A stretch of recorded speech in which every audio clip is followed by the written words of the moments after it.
Hello everyone! So mag-tutorial tayo kung paano mag-lock ng Facebook profile. So syempre pupunta tayo sa ating Facebook.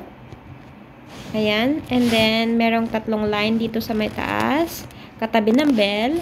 Okay. Pindutin lang natin. Ayan. And then dito sa ating pangalan. Ayan. And then merong tatlong dot dito sa may gilid. Eto, ayan. So, nandyan po yung lock profile. Mababasa nyo po dyan. And then, pagkakaalam ko po ay wala pong lock profile na option dyan kung kayo po ay naka-professional mode. So, hindi po ako naka-professional mode. So, meron po akong option na lock profile. Eto po siya. And then, ayan na po. Lock your profile. Nandito po sa baba yung color blue. Pindutin.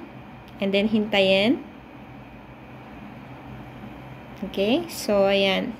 Okay lang natin to, you lock your profile. And that's it. Nakalock na po ang ating profile. So, sana po nakatulong.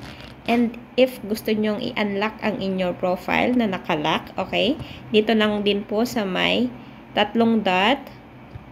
Ayan. And then, nandyan po yung unlock profile. Ayan, unlock po natin, ano? And then, dito po, may option dito na unlock. Sabi niyan dito sa may susi. Susi, it's a padlock, okay? Dito. Ayan. And then, unlock your profile dito sa may baba. Hintayin ulit natin.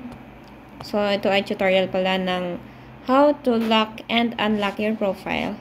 Okay lang natin. And that's it. Naka-unlock na po. So, sana po nakatulong. And bye-bye. Thank you for watching.